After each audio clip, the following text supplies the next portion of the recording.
तो MP board के class 12 के विद्यार्थियों, देखिए आज के इस वीडियो में हम 17 मार्च के लिए विषय इतिहास का सेट सी कंप्लीट करेंगे। जैसा कि आप जानते हैं, जो पहले से चैनल के ऊपर एक्टिव है उनको पता है कि इस चैनल के ऊपर मैं आपकी वार्षिक परीक्षा की लगातार रूप से तैयारी करवा रही हूँ। तो मैं आपको देखिए इतिहास किस तरह के केवल मात्र 5 पेपर दूंगी। 2 पेपर मैं आपको बता चुकी हूँ, ये आपका तीसरा पेपर है। 2 पेपर और बचेंगे। यदि आप एमपी बोर्ड के किसी भी जिले से हो तो देखिए आपका इन 5 पेपर में पूरा काम हो जाएगा। 100% श्योर आप 80 में से 80 नंबर ही लेकर आएंगे। ठीक है, मात्र 5 पेपर है। सेट ए, बी, सी हम देख रहे हैं, डी और ई। तो ये 5 पेपर आपकी वार्षिक परीक्षा के लिए रहेंगे। यदि आप एक्टिव है चैनल के ऊपर तो आप एक्टिव बने रहिएगा परीक्षा तक, ताकि जो भी इंफॉर्मेशन आती है वो आपको सारी हम बताएंगे। ठीक है, चलिए तो वीडियो को हम शुरू करते हैं। ये आपका Hindi medium plus English medium दोनों क्लासों के लिए रहेगा। देखिए यहाँ पे कुछ निर्देश दिए, हिंदी में भी और नीचे इंग्लिश में भी। यदि आप इनको पढ़ना चाहें तो आराम से पढ़ सकते हैं। तो चलिए वीडियो को शुरू करते हैं और प्रश्नों की ओर बढ़ते हैं। तो देखिए पहले प्रश्न में है सही विकल्प चुनिए। ठीक है, पहले प्रश्न में क्या रहेंगे? सही विकल्प रहेंगे। पहला क्वेश्चन है कि हड़प्पा सभ्यता का पूजनीय पशु था। इसका आंसर है वृषभ। ठीक है, 2 नंबर का राइट। दूसरा है मगध जनपद स्थित था। तो इसका आंसर है आपका आधुनिक बिहार। तीसरा है त्रिपिटक का संबंध किस धर्म से है? तो इसका आंसर है बौद्ध धर्म से। चौथा है किताब उल हिंद की भाषा है।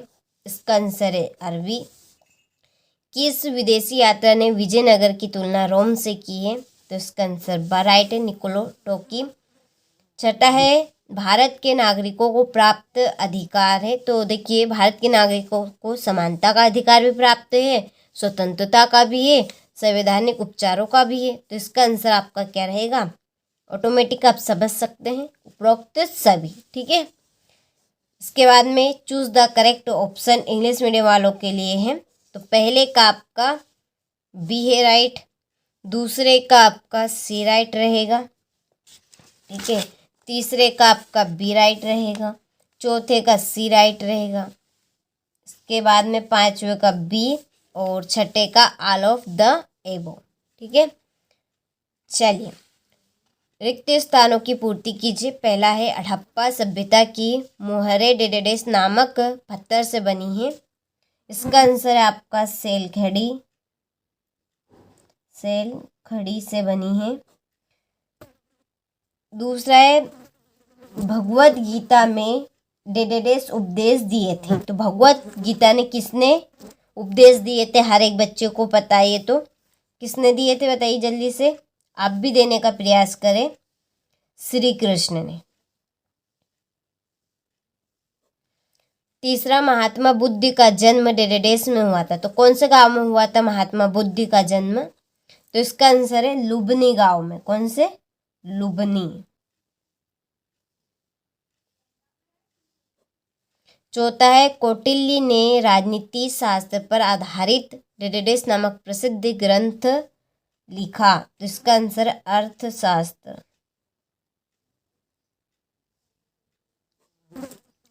पांचवा प्रसिद्ध सर्वेयर फ्रांसिस मुकानन पेशे से एक डेडेडेस था। तो इसका आंसर है चिकित्सक।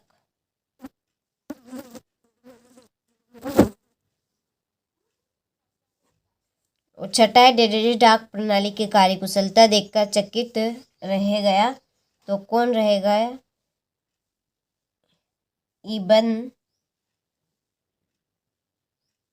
बतूता। ठीक है, चलिए तो स्क्रीनशॉट आप ले लीजिए। यहाँ से इंग्लिश मीडियम वाले सही जोड़ी बनाइए। पहली जोड़ी है राखल दास बनर्जी, इनकी जोड़ी है मोहनजोदड़ो में सर्वप्रथम खुदाई। दूसरी आपकी जोड़ी है शौक। तीसरी किताब उल हिंद, इसकी अरबी। चौथी है बारबोसा, इसकी आपकी जोड़ी रहेगी पुर्तगाली। पांचवें संस्थाल विद्रोह। 5वीं जोड़ी आपकी 1855 से 56 ईस्वी। 6ठी महाभारत, ये एक वेद व्यास है। और 7वीं संविधान सभा के अध्यक्ष कौन है? डॉक्टर राजेंद्र प्रसाद।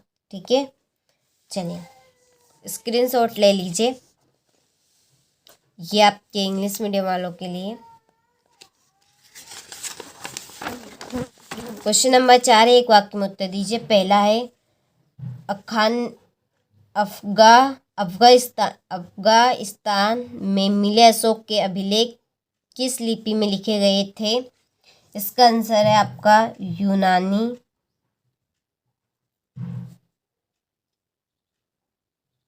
एवं आरमेइक में लिखे गए थे। ठीक है, दूसरा है उपनिषदों की कुल संख्या कितनी है? तो 108 है।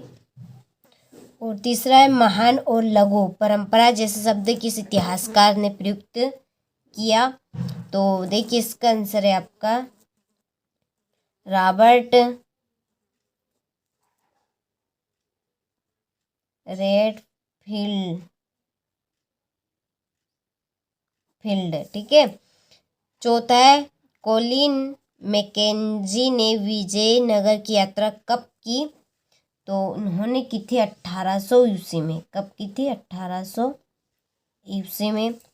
पांचवा सूपा विपणन केंद्र का विद्रोह कब हुआ? तो यह आपका उत्तर 12 मई 1885 ईस्वी में। छठा, भारतीय संविधान कब लागू हुआ? तो भारतीय संविधान सभी को पता है कब लागू हुआ है, 26 जनवरी को 1950। 15 अगस्त, देखिए 15 अगस्त को हमारा देश आज़ाद हुआ था। और संविधान कब बना था? 26 जनवरी को 1950। 26 जनवरी को संविधान लागू किया था। और आज़ाद कब हुआ था? 15 अगस्त को आज़ाद हो गया था। 26 जनवरी को हमारा भारत का संविधान लागू किया गया था।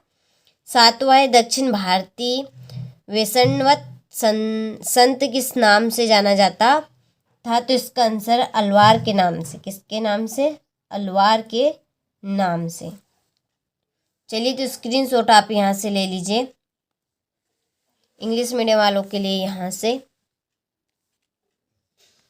क्वेश्चन नंबर 5 से सत्य लिखिए। पहला है कि मोहनजोदड़ो में एक विशाल स्नानागार प्राप्त हुआ है, तो यह बात आपकी सत्य है। दूसरा है मौर्य शासक अपने नाम के आगे देवपुत्र की उपाधि लगाते थे, असत्य है।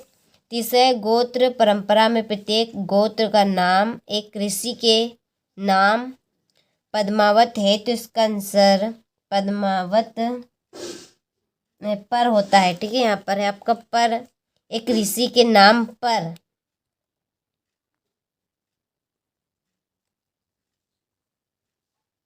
होता है, तो ये बात बिल्कुल सत्य है।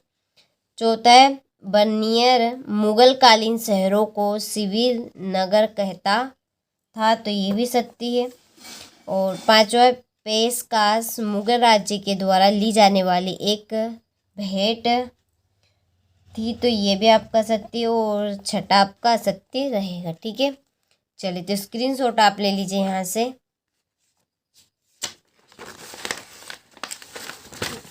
देखिए इसके बाद में ये आपके इंग्लिश मीडियम वालों के लिए है।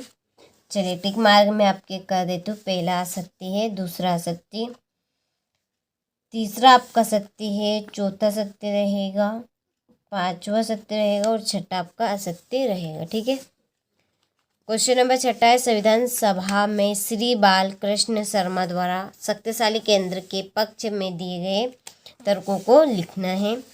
और 7वां स्वतंत्र प्राप्ति के समय भारत की आर्थिक स्थिति कैसी थी? ठीक है, यदि आप इन प्रश्नों के आंसर लेना चाहते हैं, पीडीएफ तैयार कर लिए यदि आप लेना चाहते हैं, तो डिस्क्रिप्शन में नंबर दिए है, आप उन नंबर पर कॉल कर सकते हैं और इन प्रश्नों की पीडीएफ आप आराम से ले सकते हैं। ठीक है, एक एप्लीकेशन है हमारी खुद की, उसके ऊपर सारी चीज़ें अपलोड हुई है। यदि वास्तव में 80 में से 80 नंबर लाना चाहते हैं तो पूरे पेपर की जो पीडीएफ वो सारी हमने चैनल के ऊपर अपलोड कर दी है। और चैनल पे देखिए आपको एक्टिव रहना है। क्यों एक्टिव रहना? क्योंकि परीक्षा से रिलेटिव कोई भी इंफॉर्मेशन आती है, कुछ भी रहता है, वो हम आपको बताएंगे। ठीक है, तो इसके लिए आपको चैनल के ऊपर बिल्कुल एक्टिव रहना है। ठीक है, ये आपका 19वां प्रश्न। देखिए आगे है 20वां प्रश्न। मौर्यकालीन इतिहास जानने के प्रमुख साधनों का संक्षेप में वर्णन करना है। यहाँ से आप अच्छे से ले लीजिए इन प्रश्नों के आंसर। ये आपका है 23वां प्रश्न। ठीक है, लगभग आपने सभी प्रश्नों का स्क्रीनशॉट ले लिया होगा। तो आज के इस वीडियो में हमने सेट सी कंप्लीट किया है। इसके बाद में हम सेट डी कंप्लीट करेंगे। तो चलिए मिलते हैं आपसे अगले वीडियो में।